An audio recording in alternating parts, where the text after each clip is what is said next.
na ma me an namaskara nukya ve na an twa ya upan ya ve ហើយការទីបាននៅក្នុងការ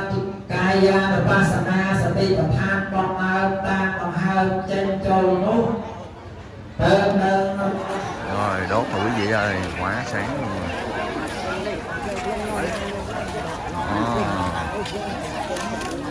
Rồi mấy cái dầu này nó khô.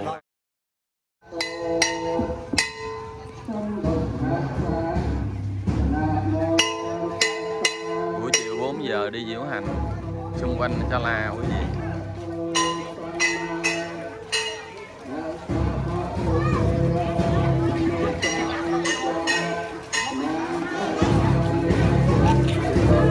Đây là những cái gia đình mà người ta đến đây để lấy cốt á, là tổng cộng 19 gia đình đó quý vị.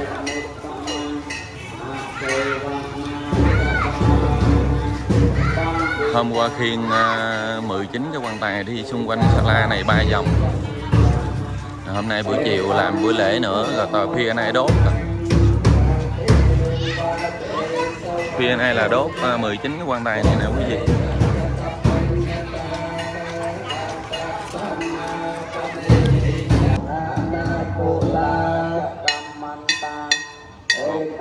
Mới có một vòng mà.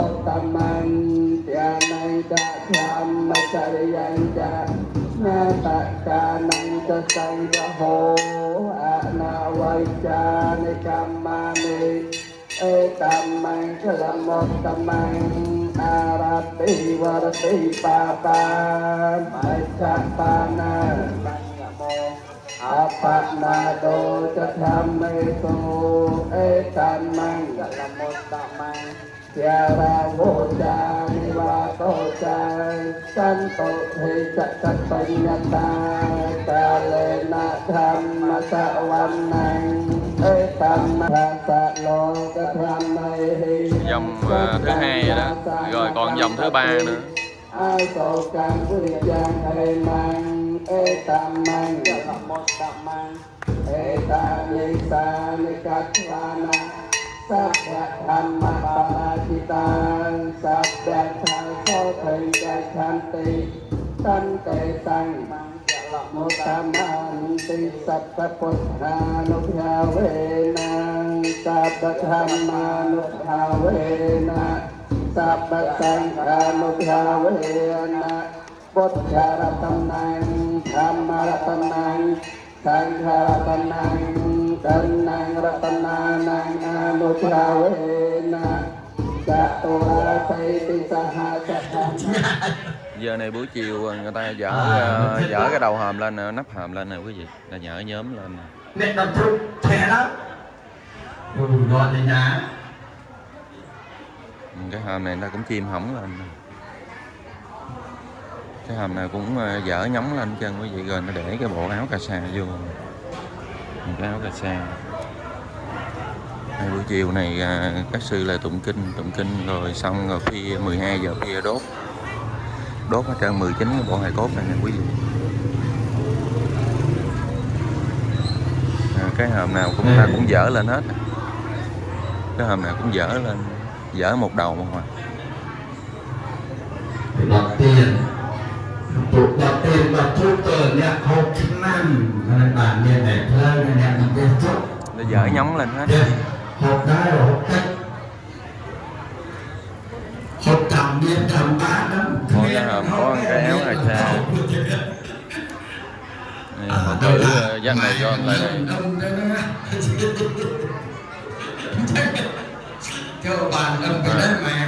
Ông Hà Cha, ông nói chuyện, ông cười.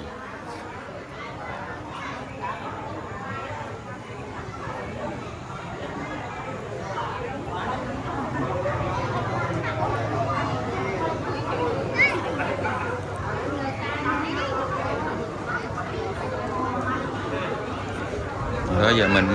mới biết cái lễ lấy cốt tập thể này quý vị, lần đầu tiên biết luôn.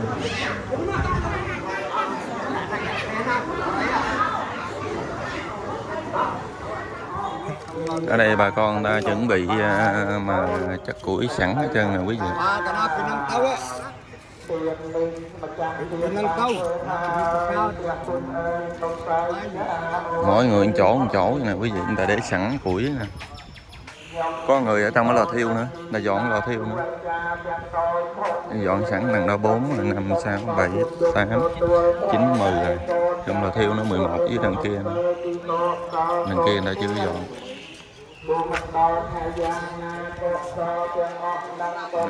Củi là chất sẵn hết trơn nè quý vị. Ở dưới đó nó chừng hai chỗ nữa nè. Ở dưới này 2 chỗ nó là 12 vậy. Có người ta chưa dọn sẵn ở ngoài kia nữa kìa quý vị ơi. Ta đốt ngoài kia nữa kìa, giờ đủ rồi. Ông sư ra xem.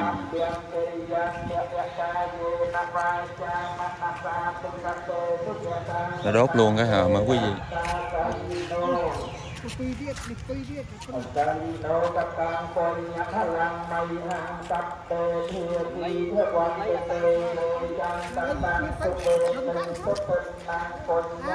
Mình ta đang làm lễ trong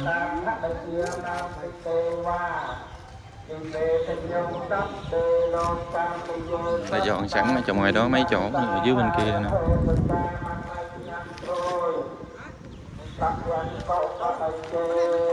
Chỗ này là nghĩa trang ở trong chùa Văn Râu quý vị. Nhóc hồ mã nhóc ở trên luôn. Còn rất nhiều luôn, đã chưa lấy cốt nữa. Từ từ nó lấy hết trơn, không còn cái mã nữa. Một chào về to mà trong tình trạng nên cho bài công còn từ nét nó bứt bay nét và bán ta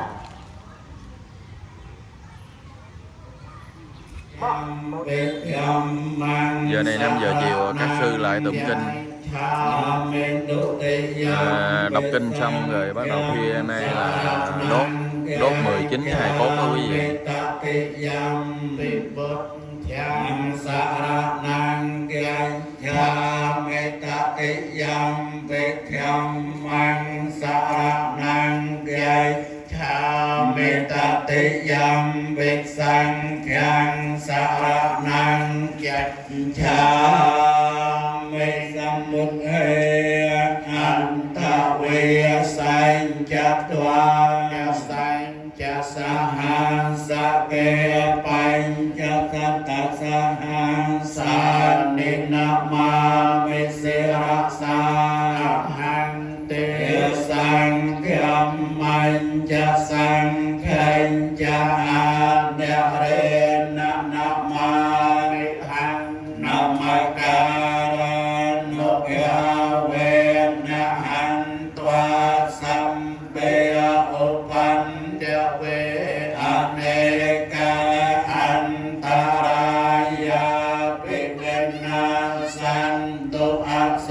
sato sama me hang namacara nukya vena antwa sampeya upan yawe aneka antaraya pewenan santo ase sato ewang mekutang yang kekyawa sawati yang meati ketawan anatapan kekasa arame atato ayatara dewata apikan kaya tiya apikan tawana kewala kapan jetawan Oja sekwa yena bhagava eno pasang kame upasang kame tva bhagavantang abhivade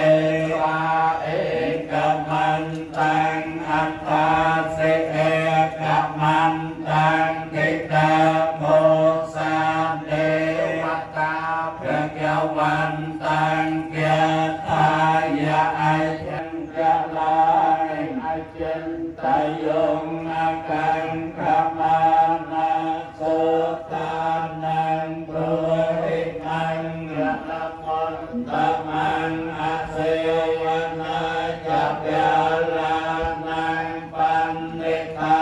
นังจะเสวนาปุญญาจะปุญญาเนยานังเอ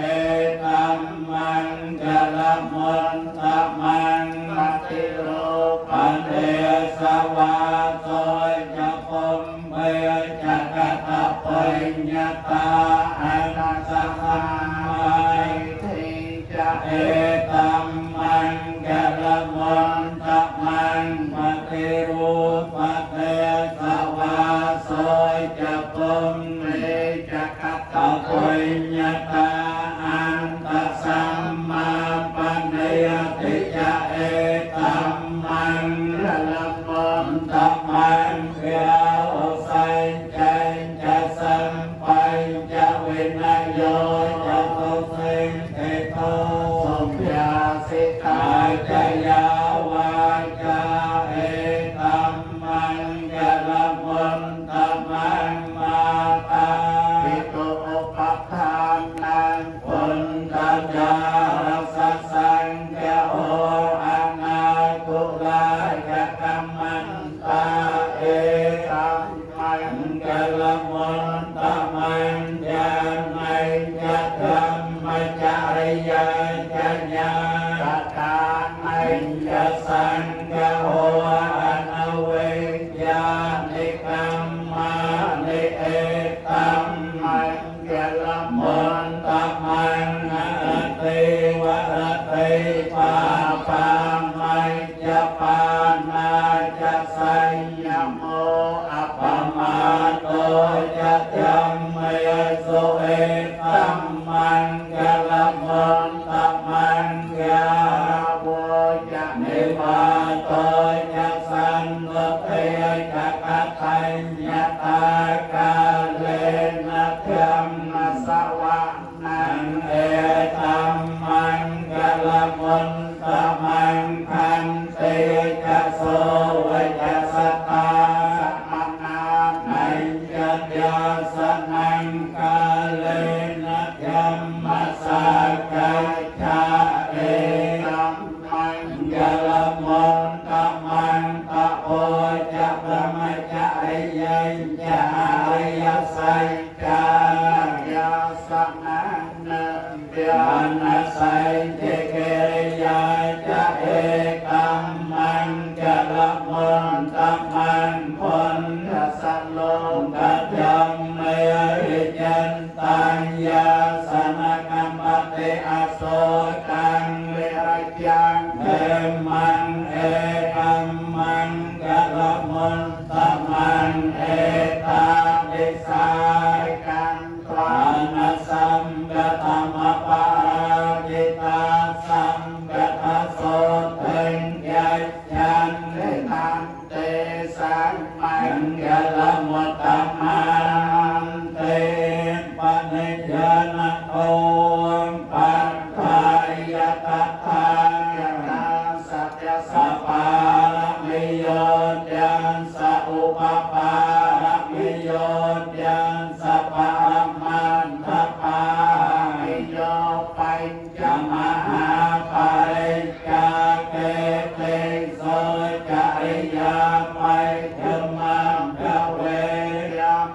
ภวันกันเตงยาเตงอภิเนกขมนังปัจจา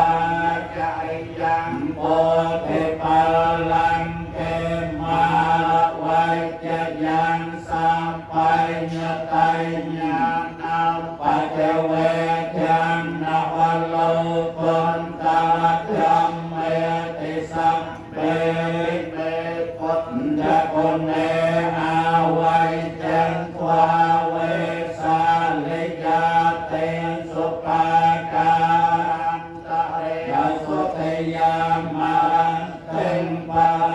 ตังกาลันโตอายัสมานันยะเท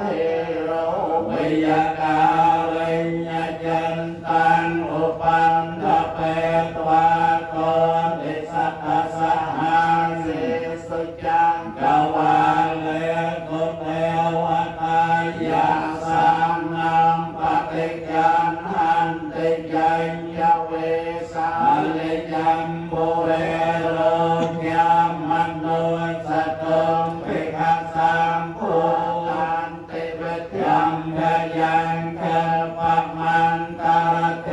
เปสิปะเรตันตังยานามะเฮยังนิเทพุตันนิสมังกตังพุทมานิวายานิวะอันตะเลงเทตะหังกตังเทวมันโนสัพพุจิตังบุญยังยัมมันสังยังนัมมันสังโสภาเตอันตยังสานกเยวะโตยะกันเอวะยังเสติเพ่งสัตนังยังไม่เจวะไม่เยินจันโตรัตตันเนวัมมตันเดโตสุขังสุปเทสุโตจะปาปังเกณเจนะปัสสติเอวะมาเดกันโนเปตังปะเรตันตังยานามะเฮกะนยมัตถกุสัลเลนายันตังสันตังปัจยังอภิสัมเมจัสสะโกโอยโจจัสสะโอยโจจัสสะโอยโจจัสสะมัตโตอันนาเตมานิสันโตสะโกจัสสุกะโรจะอาปะเกงโจจัสสะลาภะวันเตสันเตนตริโยจันนปะโกจะอัมปะกัมโพตุเลสุอันนันโนกันโตนักกาพุทธังสัมมาจาเรเกญเจเยนะวิญโยปะเรอปะวะเตยงสุขิโนวะเกเมโนหอนตุสัมเปสันตาเปวันตุสุขิตตาเยเกณเจปานะพุทธันเทกะสาวะภาวะราอันนวเสสาติยาวะเยมหันตาวะไมเทมาสกาอันลุกตุลาเดินทาวะเยจะอันเดินทาเยจะตุเรวสันเทอวิตุเรภูตาวะสัมภเวสีวะสัพเพสัตตาภวันตุสุเขตันตานะปะโลปะอันนิกมเปทนาติมัยเยตักขะเจนังเกญเยยาโรสนาปฏิฆะสัญญานัยยะมัยยะสัตตกรรมขันยะมาตายะทายังปุนตังอายุสาเอกปุณตมโนรักเขเอวังเปสัมกพุทเตสุมาณสัมภวเยปริมานังเมตัยจะสัมภโลกาสมิงมานะสัมภวเยอปริมานังวันยังอัตถะเตระยัญจะสัมภยังอเวรังนัสสะปัตตังเดินไทยจะอันเนสโนวาสัจญาโนยาเวตังสเวกตมันโตเอตังสัตตังอัตถันไทยยับรัมมะเมตังวิหารังอิทมาโอตันไท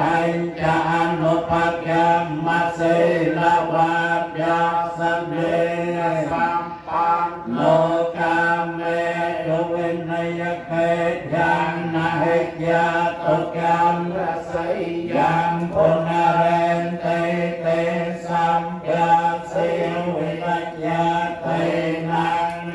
jaman tagat yang viyanna se te visang korang se capi paren sayang anak hetang he sabat sabat ya sabat nang sabat so penawaran te paretan tam nama sabda nang opanang nang mahesai nang tanahan karo mahawiro medang karo mahaya sosanang karo yo kahito di panggaro jotan karo bodayo jalapamo komangkaro puhisa kapo sukmano tiro rewato ratewat dhamma samhito sampamno ano madya saya janan tamo pakumo lo kapai joto narato wasarate panjamon taro santasaro sumekho patipong galo sujato samgalo kako payata sinara sapo adya sikar meko dhammadya sikabon neto senjapto asamo loke te sojawadatang warapun sojawarato mundo wepasi jano pamo sikhi sambaito santawe sapu sokam jaya kako santo santawa hokona kamano lanca okan sapo sampanno ko saja pong gawo ete kanye kasampun ya ane sakako kayo sampe pun ya aman sama sampe pun ya mahatika sampe yang sabalo petawe sarake upaya sampe nanti asambeangkan namon kamang sehana yang nakyam tete parisa suwisa raja brahmacakan pawate loke apatiwanti yang upai pangkuan jatyam mehekan parasai nayakan ting salakano peta senjanot yang janat jarap yang mahapya sokapya sambete monikwen jarapun ya sambayano ete sambekena sawajina mahang pangya mahateja apanya mahang dalam mahakarunika tira sabbeyanang sukha wahati panata paten tajatana lena japani nangkatiap gandun mahasasa saana jahite sakdewakang saloka sasambe ete parayakna te sarang sirasa pandewan dame porisan dame wajasa manasa kewapan etatan kate sayane asane tane kamane jaya กัจจาสัจจาสุเทนะระคันติปุญญาสันติกาทุวันเตหิตวันละนิโตสันโตมันโตสัมยาปเยนัยจะสัมยาโรจะเวนึมันโตสัมยาสันตาปวัยกิโตสัมยาเวหมติกันโตนะปุตโตยะโตวังยาวายันตุนมัตตังอาวมังจะลังจะโยจาราโปสักนาสัสสันโตปาปัญจะโหตุสุเปนังอากันตังนเทียนเทียเวนเทียมานุเทียเวนสังฆานุเทียเวนเวนัสสมเมตตงคำปันตาจันแนตงคาพยาปันตาจันนังยาโสกาปันตาจันเนโสกาหอนตุสัพเพปิปานิโนเอตาวตาจะอัมเหหิสัมปตังปัญญสัมปยังสัมเบเตวานุโมยันตุสัพพะสัมปติสันติยานยานนังยัจยันตุสัพพะยาสีลังระหันตุสัพพะยาภาวนาภิรตาหอนตุกยายขันตุเทวตาจัตตาสัพเพปุญญาภลังปัตตาปัจเจยในจะยังจะลังอรหันตานันจะเตเจนะระคันยันยามิสัพพะโสอวิญญาปัจจยาสังขาราสังขาปัจจยาวิญญาณังวิญญาณปัจจยานังมรูปังนังรูปปัจจยาสลายตนังสลายตนะปัจจยาภัสโสปัจจยาเวทนาเวทนาปัจจยาตัณหาตัณหาปัจจยาอุปาทานังอุปาทานปัจจยาภาวะภาวะปัจจยาญาติญาติปัจจยาจามหานังโสตปาริเทวะตุงโตมนาสุปายาสาสังฆวันติเอวะเมตัสสะเกวะตัสสะตุงคะคังยาสะสมุทโยอันเตอวิจยยะเววะอัสเสสะเวรานิโรธยาสังขานิโรธสังขานิโรธยาวิญญาณนิโรธวิญญาณนิโรธยานามรูปนิโรธนารูปนิโรธยาสลายตนะนิโรธสลายตนะนิโรธยาสนิโรธภาสะอุทยาเวทนานิโรธเว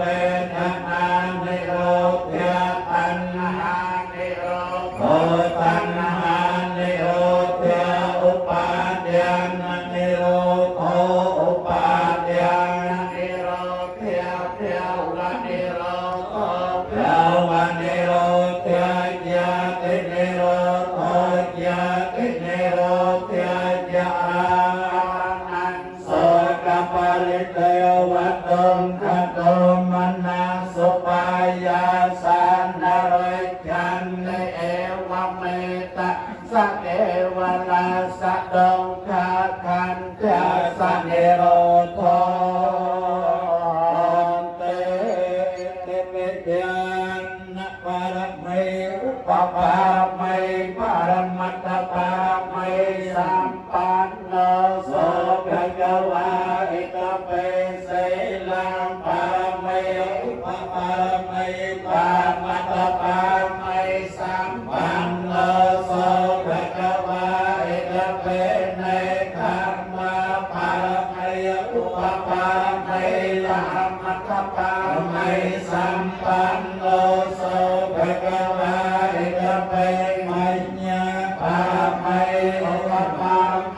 ปะมัตถปามัยสัมปันโน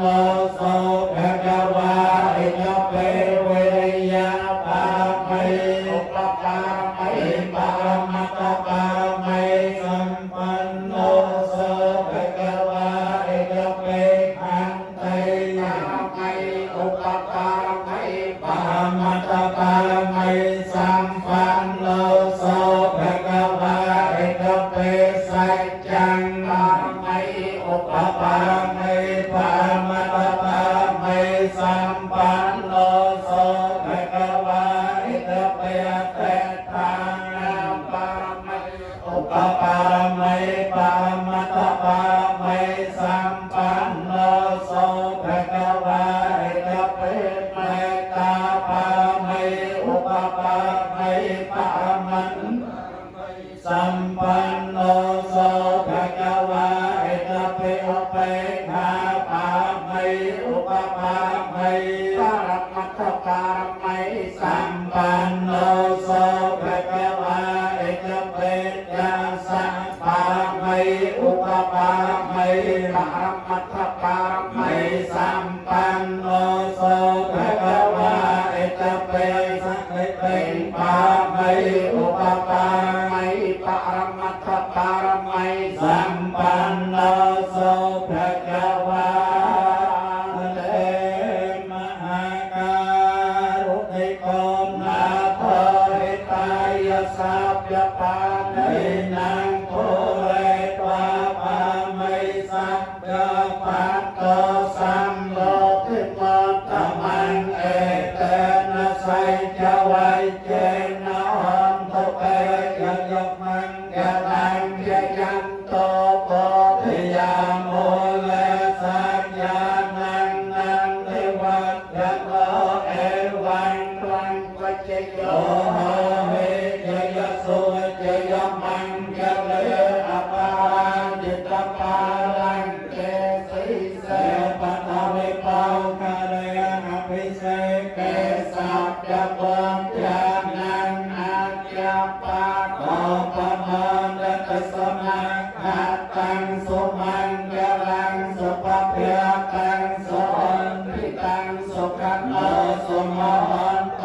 กัสสยันตังบรมมจารีทินังกายกรรมังวาจากรรมังปัจจาทินังปัจจาทินังมโนกรรมังปณิทิเตปัจจาทินาปัจจาทินาในการวานรพันตังเฮปัจจาทิเนสักพุทธานุภาเวนะสัพพะธรรมานุภาเวนะสัพพะสังฆานุภาเวนะปุญญาตนังนังสังฆาตนังตันนังรัตนานังอานุภาเวจัตวาสีติสหัสธรรมกันธานุภาเวนะปิตกัตตยานุภาเวนะจิตตสาวกานุภาเวนะสัพเพเตโลกะสัพเพเตระยาสัพเพเตอันตรายาสัพเพเตอุปัฏฐวาสัพเพเตตนเมตตาสัพเพเตอวมังกะลาวินาสันตุอายุวัฏโกธรรมวัฏโกสิริวัฏโกยศวัฏโกยะลวัฏโกวันวัฏโกทุกขวัฏโกหันตุสัพพะยะโตกะโรกะพยาเวราโสกะสัตโตจุปัฏฐวะอเนกาอันตรายาภิเวนัสสันตุยะเตยะสาเจยะสาภิทานังยังสาภิปัญญังสุขังกำลังเสรีอายุจวันโนจะปกยังวัฏเตจยะสวะสัตวะสาจะอายุจะจีวสติยาวันตุเต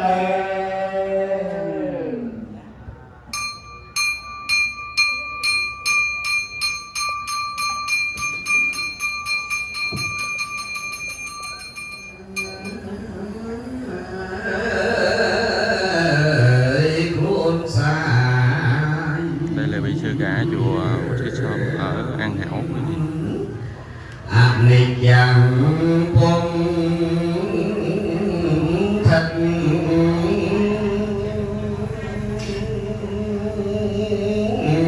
Kính cho các linh hồn. Đây là 19 bộ hài cốt này quý vị.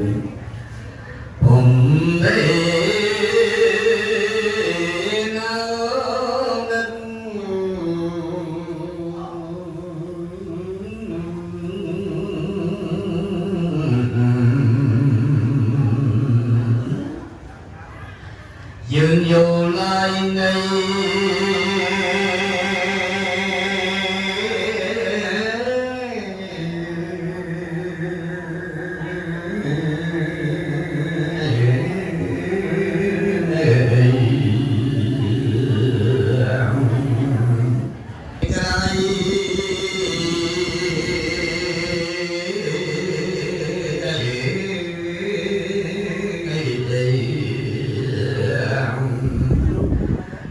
sạch nhẹ so xa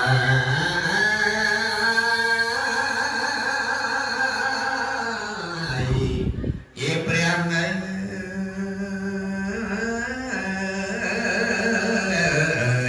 thô đi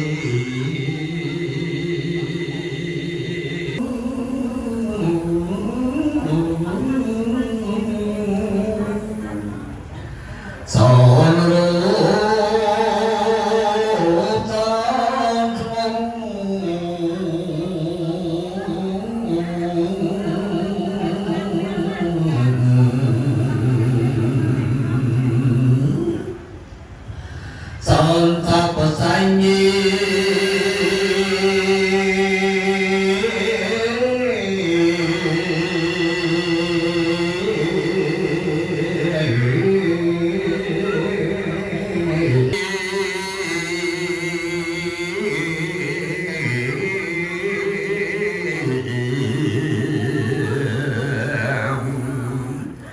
son sọc nơi anh trì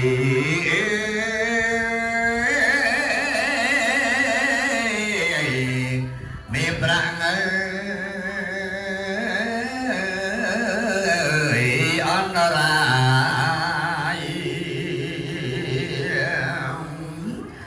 đôi chân anh cố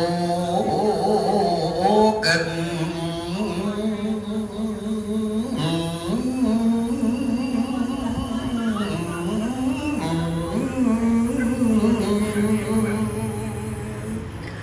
cô rạng ơi xa chân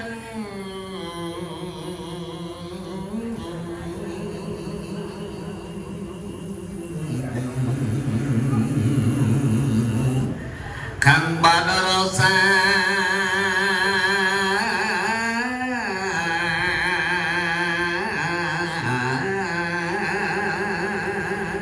người mà ta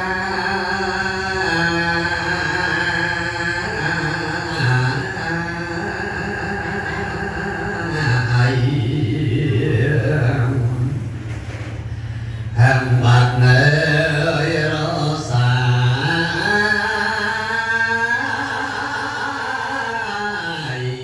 bạc hàng ơi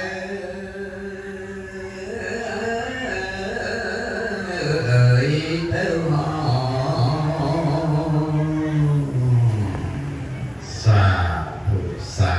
xa Yat ha virvaha pura parepuren sakaran virveva ito tenang petanang upakapote citang padatang tumahan kepemeu semichan sape puren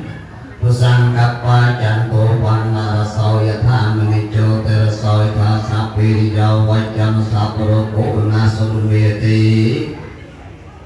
Turat văn raya khai đi ghế yêu cầu đã về tân say với sinh trang vật hiệu chạy nào chắc là đâu thằng bế vật hành tại dục hoàng nào sốc hành biết làm Alo, Nhà đọc xong rồi. thì các bạn đọc một tờ ចែកជូនដល់ញាតិញោមប្រជាពុទ្ធបរិស័ទជាធម្មសង្វេគដែលបានចប់សពគ្រប់រៀបចំឡានញាតិញោមពុទ្ធបរិស័ទទាំងអស់ឆាកសពឪពុកក្តីម្ដាយក្តី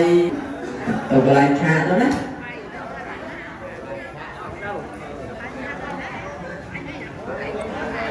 ទីក្នុងកម្មវិធីឆាកនៅក្នុងរាត្រីយប់នេះដែលខ្ញុំប្រកាសណាតំណាងឲ្យម្ចាស់វត្តទាំង19សពរួមជាមួយនឹងគណៈកម្មការអាចារ្យនៅក្នុងកម្មវិធីវត្តដែលប្រព្រឹត្តឡើងនៅក្នុងមណ្ឌលវត្តសទ្ធាវង្សអង្គតាពាំងជ្រៅសូមចូលរួមជាការចាត់ចែងនៅក្នុងកម្មវិធីវត្តនេះមុននឹងប្រព្រឹត្តកម្មវិធីវត្តនេះក៏សូម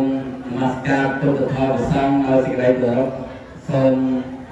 ថ្វាយគុណចំពោះព្រះឧបជាព្រះសុធម្មយធិបតីរងព្រមទាំងឧបជាគ្រប់ព្រះអង្គរាជគុណចាត់ការកណា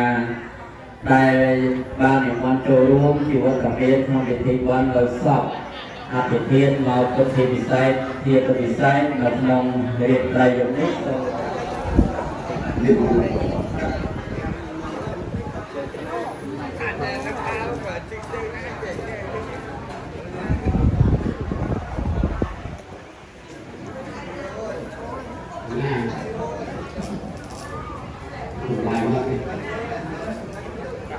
คนเดียว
các vị sư cũng như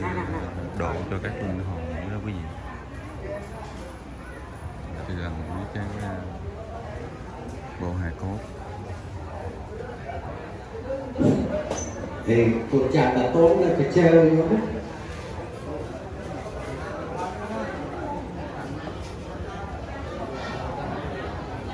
Là không xong rồi các vị đi vô ăn luôn đâu cũng như là nhận cái áo cà sa của các linh hồn cúng dường vậy đó quý vị. Các vị nhận cái áo cà sa hết luôn.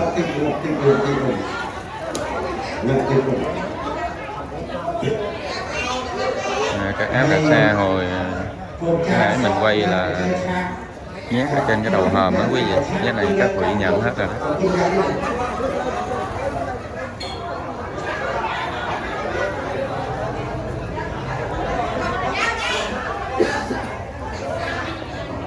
dương với hai chân một người là thả sọt hơi phúc còn hai dương nặng lúc và hồi đó thật là Phật tử đem đồ cúng dường. Đồ này là còn ở chỗ mấy cái hài cốt đó quý vị. Giờ đem cúng dường cho các sư.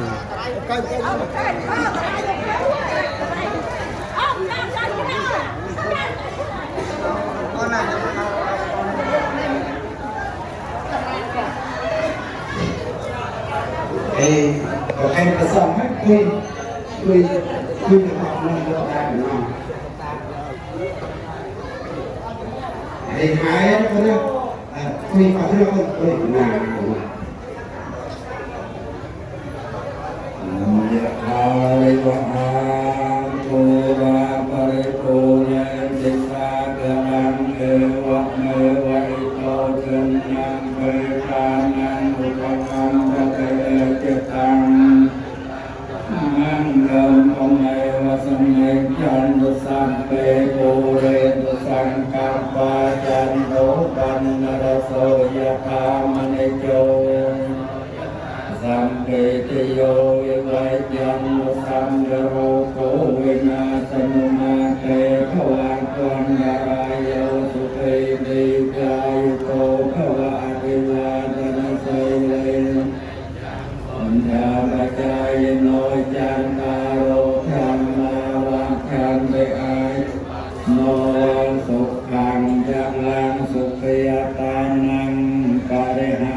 Karena beroperasi juga kalau ini kenapa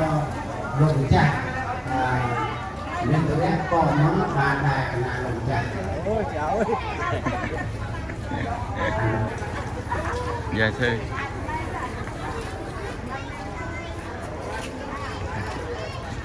Dạ trước á. Dạ. Hey, chào một chơi lên đi xem ở từ lớn. Mấy vị hòa thượng mấy vị. Chuẩn bị tới cái hàng cốt tiếp theo đó quý vị. Nãy một hàng.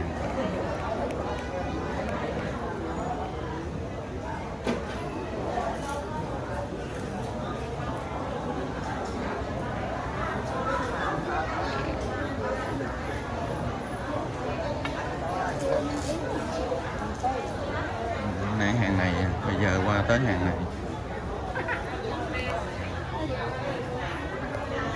Hàng hồi nãy chín bộ, hàng này cũng chín ý,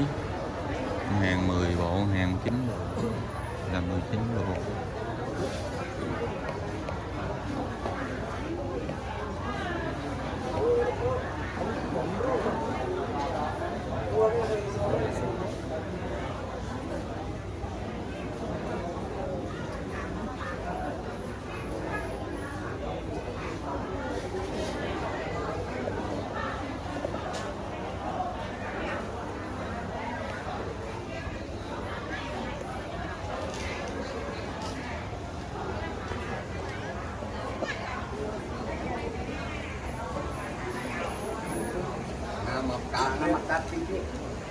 Qua đây luôn chứ.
Giờ đi chơi xa, ok.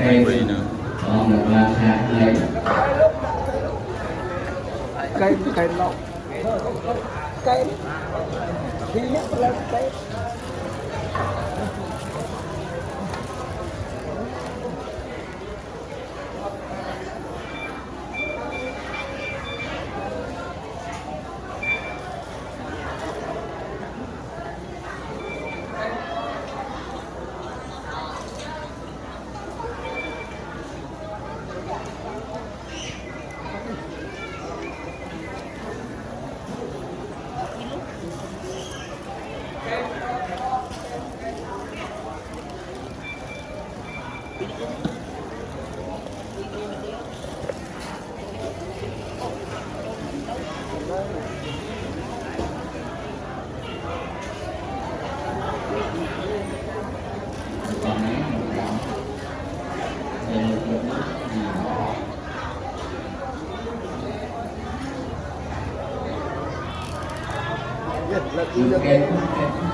Chẳng có ai khác là anh chọn lấy một tên của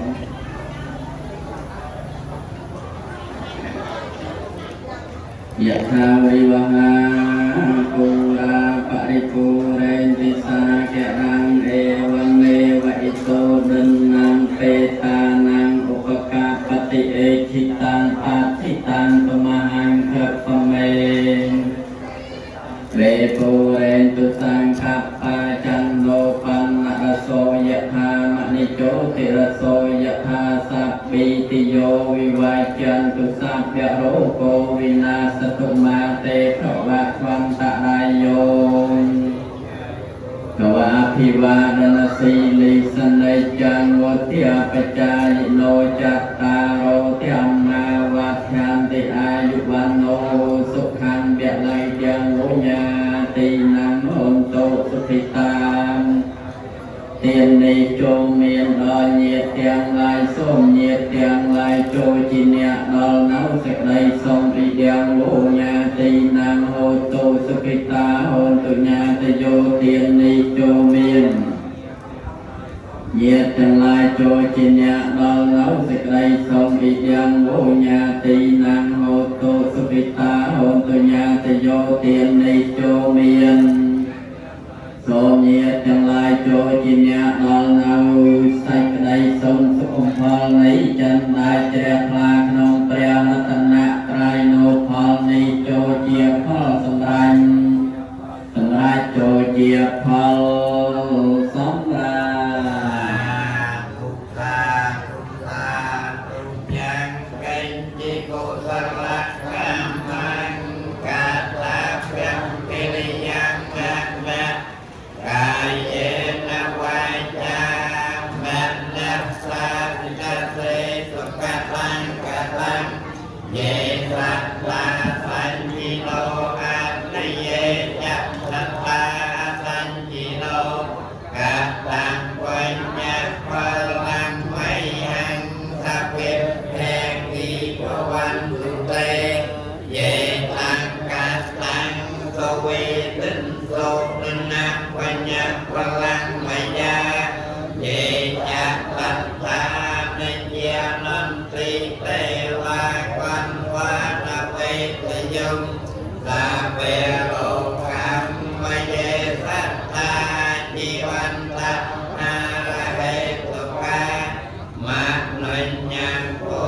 ជនាសាវេលភន្តុមមហេតសា rồi xong ทำกับนายไปสุรีกับเมียนนายดึงกับนาย giờ thì các sư ngồi ghế bắt đầu đọc kinh tiếp tục quý vị การคมการในพิธีหรือว่าได้ทุกองไปความ đọc kinh này lâu lắm tới mấy tiếng hồ lận ไปกินยาวสำหรับเราพระพุทธศาสนาจะได้ทรงเจอตาตาเจอคุยไปจิ๊กkinh này người tu lâu á tu lâu á có học mới đọc được có vừa tu không biết thì đọc để nghe mà cha nói thì bài kinh này có นมไปสนามบินมาดองเลยอย่างนั้นขนมไปสนามบินมาดองความตายของเรานั้นเพื่อประจำการแบบไว้ซ่อมนั่นคือเลยน้องได้อย่างนั้นออกได้เราซ่อมจะเจอไม่พอเราเป็นออกเจอไม่ได้ตรงนั้น hai ông sư ngồi trên cái ghế linh mục จังทรงเย็นโยจีพุทธบริษัทเขาส่งกิติสันดับดับไปหนึ่งวันเปลี่ยนจากการปล่อยซ้อมที่มหาการสัมผัสที่ข่าวกันนาเลยตุกยมบกันนันมาเพียบសូមសម្ដែងនៅព្រះសទ្ធោសេទេសនាដូចមានសេចក្តីតទៅนะโมตัสสะภะคะวะโตอะระหะโตสัมมาสัมพุทธัสสะนะโมตัสสะภะคะวะโตอะระหะโตสัมมาสัมพุทธัสสะนะโมตัสสะภะคะวะโตอะระหะโตสัมมาสัมพุทธัสสะเอวัมเมสุตังเอกังสัพพยังพระเวสาวัฏไทยังวิหารติเจตะโนนาทัปปันเดกษาอารามเมตัตระโคภิกเวภิกขุอามันเตเสภิกโวเตปตันเตเตสาธุโมบอกเป็นไหนออกประสังกรบอังกับทุกเอาเสสวรอประสาไรไอเราในขยมประการนาโสมนักมาสกาถวายมงคลมนมประไสรัตนตรายเกิดดังใบโสมรัตเนนิมนบนบารมีพิพุทธเอาพงพระเตียนดับเปลี่ยนเตาไอเราในขยมนักประการนาโสมถวายวันเตียรัตเนมาตรมหาไอ ai cần đi xa vô tết lô cần đi thọ bò bên ai lưu bên trai lô cần đi là sát ra chạ là giao vung vào ông cung non cô sao và thay trai nó không được huy về trên tạng ổn sống hai bên bò mai khai con quân bên quân của nó ai bên con đi về lúc về lời nị kiếm cho con đôi cho hai tận lên gọi dê của bà tia cho đôi vai con năm hai nê con trung biên ra được cô thảo bây giờ đi cho bọn ai con mà ai xông lên nè cho nó biên hai áo rồi lại miền mặt này con cho nè lòng nâng bọn nè không làm rong Christmas đây mà ai xông lên nè cho nó biên hai áo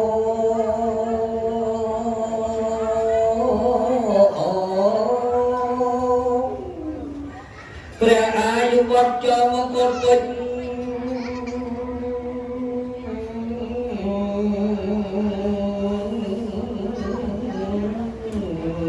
បើស្ដេចបានទៅទីអាស្រ័យ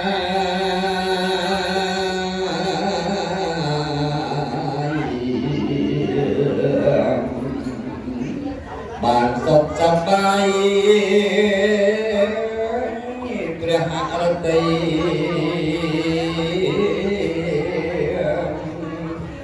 bay được nhung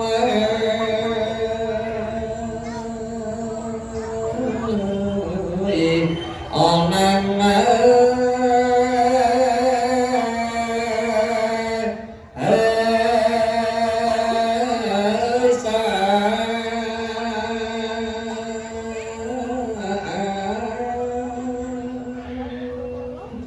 ông âu rồi con miền mặt ai ơi con ơi con là bài sùng lên đã được cho một biên hơi đã không được con đã không được con Prisma ở đây bài ca thì ban là con ca ca ya ba sana sati tập than con ơi ta còn hơi trên châu nút đơn đơn nó cha cha nhang pi ya bài hôm nay nó tiếng buồn và ca hơi là non Biên ta bay ta như tất cả theo một phi sanh nam biên con ôn chỉ đôi chỉ ta chỉ tôi chỉ đưa chỉ lư chỉ ma trong coi nào ở sát thong đang lai đang ban ma tận địa cam ti vi thật non không có là song xa ta cả song ta non khi mà cả na song và tận địa mong tận địa cả thấy đang một bay bóng ăn tai còn khai ở đây lên chạy xuống Ayo tak kerti yang sedap tunggal tersom rata diri mon.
ចារិកាវត្តស្វ័យរសំនិងព្រះអង្គគ្រូចារិកាវត្តតលវត្តរាមថ្នោត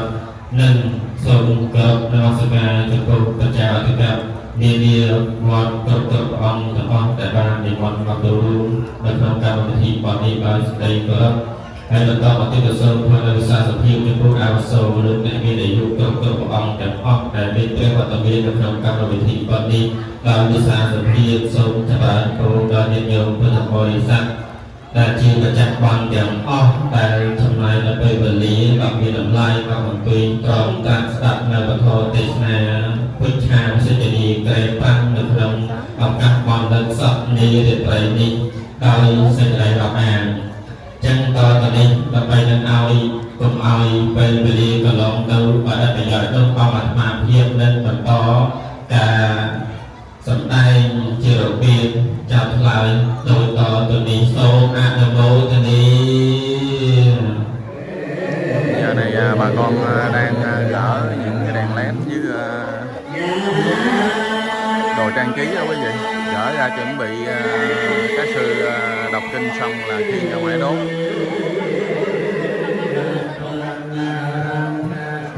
Bà con chuẩn bị tháo gỡ ba cái đồ trang trí đó.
Bà con tháo ra ba đồ trang trí hết rồi đó quý vị. Sư đọc kinh xong là thầy theo chuẩn bị thiên ra ngoài.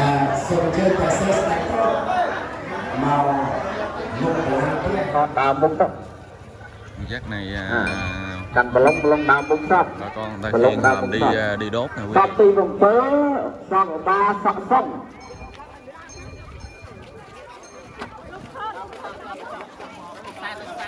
Đây là phong tục của người Khmer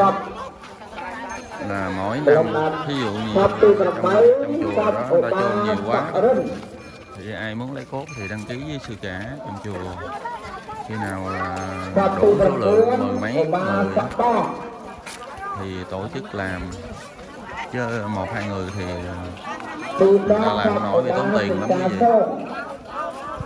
cái gì. Dưới nhờ dây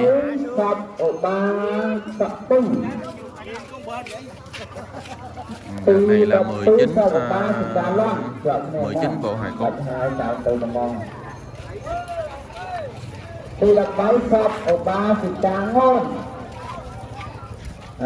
Lần cả ba đã trông rất cảm tạ lờm rộn thu. Đèn, ở dưới đây thằng này này. Lần cả ba đã trông rất đó. Đã trông rất đó. Cắt đi, cắt dây dây đi. Tôi là 4 sọc ở 3 sọc ray.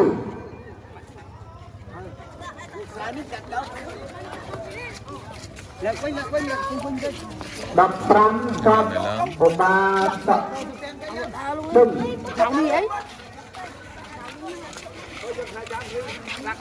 thiên ra ngoài đập muối sọc ở 3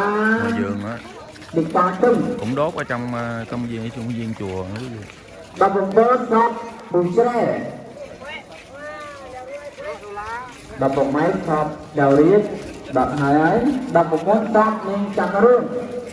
Chỗ đó khiêng 2 cái lượt luôn. Cho tôi mình ở điện hiệp rồi nghề nhai cho nó thầm những đất thực sự là anh ta 2 cái lượt.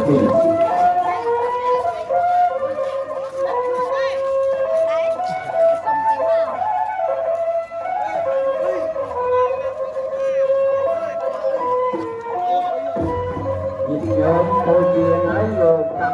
huyết hai phần lông nó còn nằm cả là thằng vinh phần lông nằm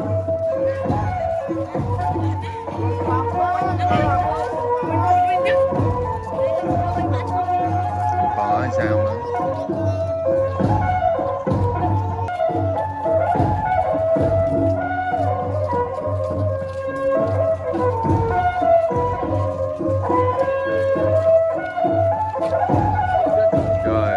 Cái nhỏ này là cuối cùng,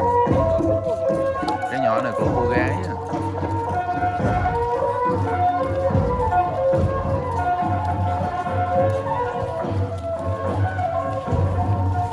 Tối hồ rồi.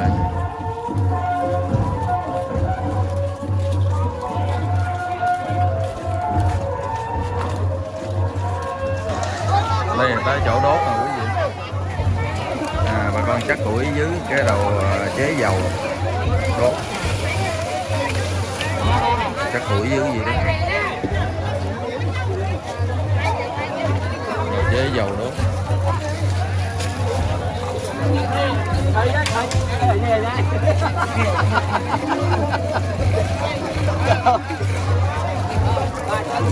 Tối hù ở đằng kia anh ta cũng đang bẻ củi với đang lót ở dưới người ta đốt. Quá đông người ta luôn rồi. Con cháu anh em con cháu.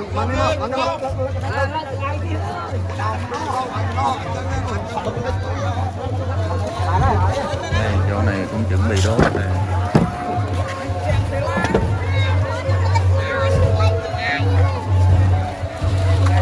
Quá nhiều luôn, tối hù luôn rồi.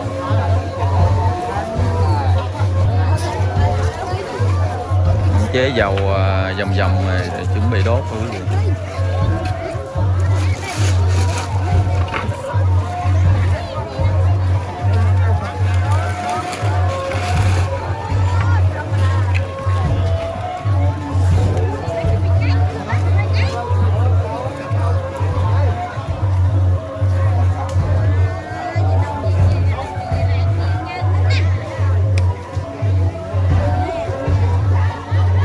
Quá đông luôn. Tới giờ đốt cái anh em con cháu xúm xích lại quá đông luôn quý vị ơi. Đợt này là ở đâu cũng về hết.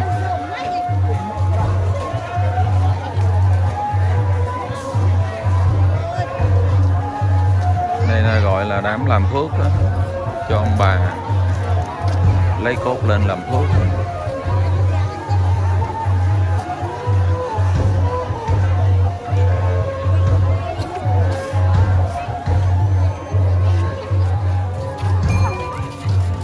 cháu cầm lư hương đi 3 vòng nhang.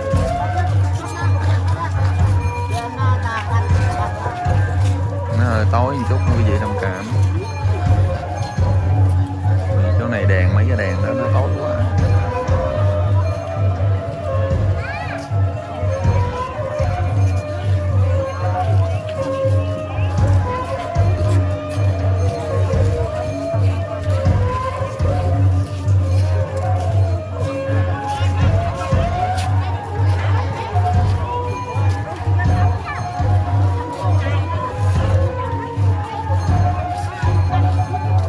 Chút đốt lên sáng trưng.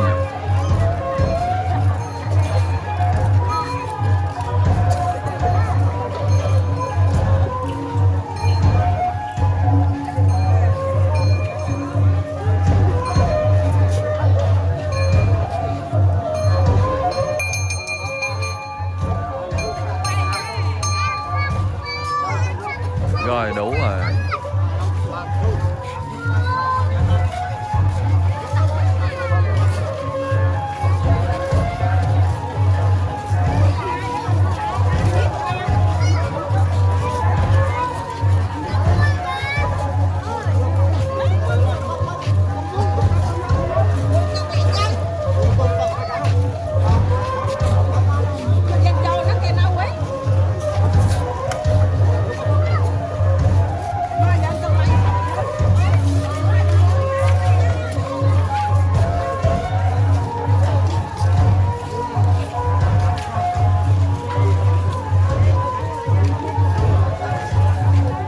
Đi chưa đủ mà đi thêm vòng.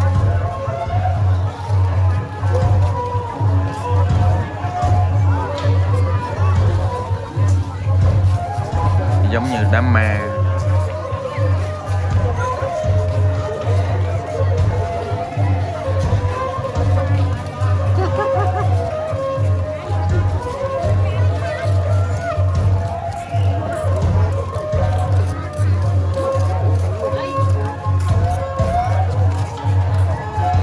Phong tục của người Khmer làm rình rang vậy đó quý vị.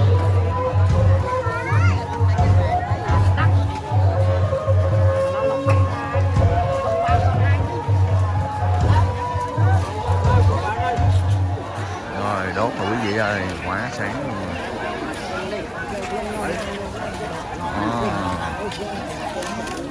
Rồi mấy cái dầu này nó khô rã.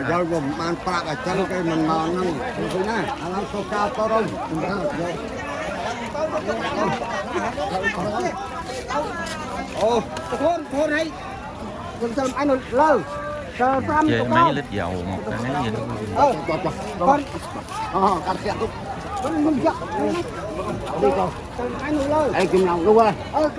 19 cái hòm cháy một cái thứ gì kêu nổi. Lửa sáng. Thiết.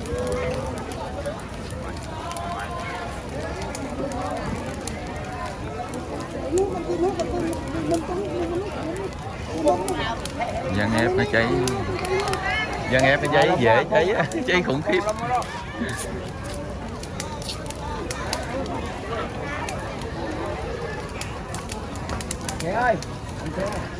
Quá nóng rồi.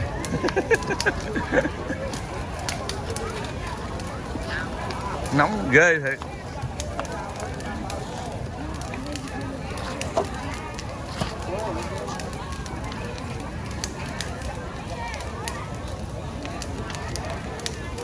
Nó cháy kinh khủng quá gì đâu.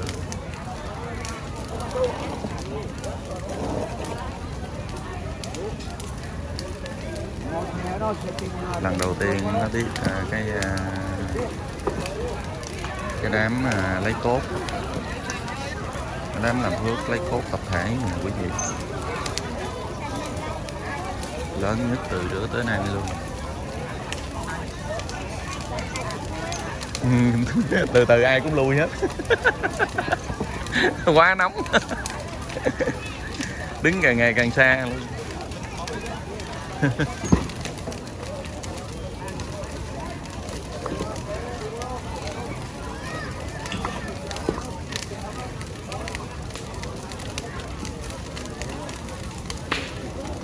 Cháy khủng khiếp.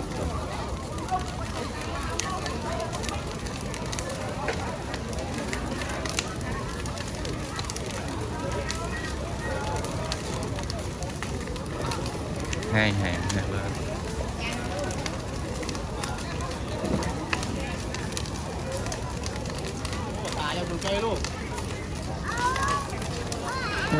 Nắng. Dài tuốt cả đắng luôn quý vị. Cái đào đó nó Càng ngày càng ve, càng ngày càng nóng luôn.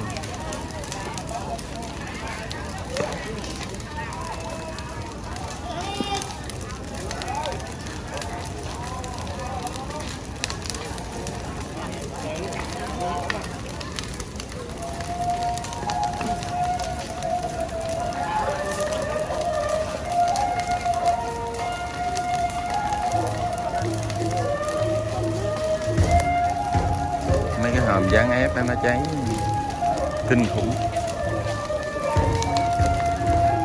Đứng cách mấy chục thước đó quý vị mà còn nóng.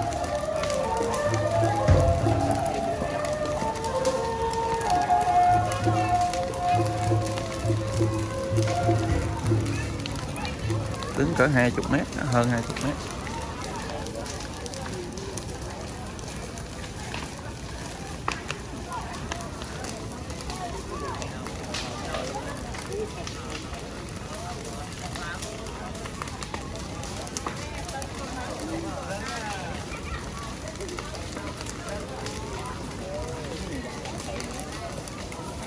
Sương cái này rớt xuống nó đóng lửa ở dưới.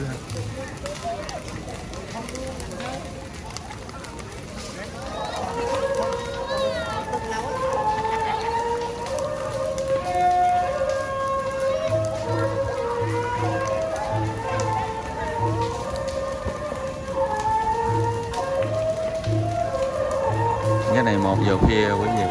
1 giờ sáng rồi.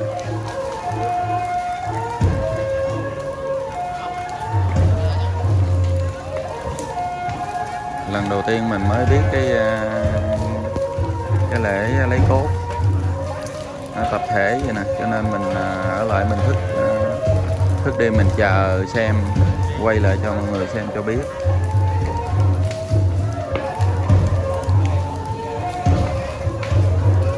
Đây là phong tục của người Khmer,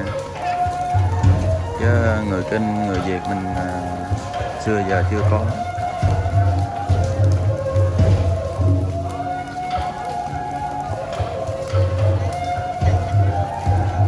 Lễ làm 2 ngày đó quý vị.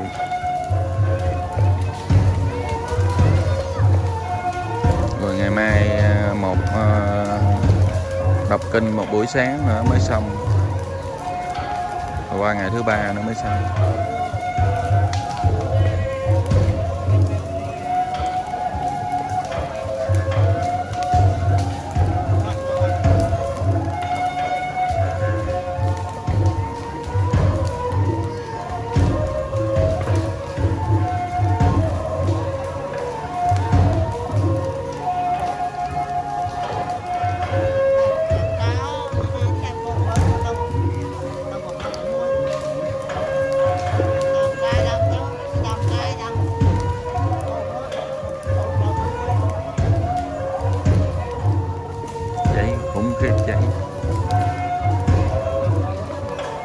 Mỗi cái hòm vậy là 5 triệu có, 6 triệu có đó quý vị. Giờ đốt bỏ hết luôn.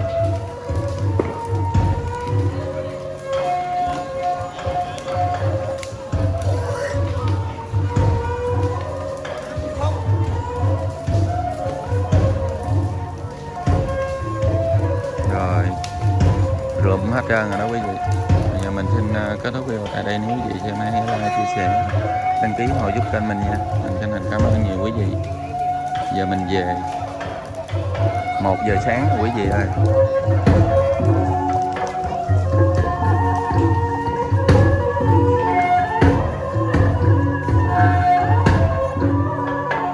Đây là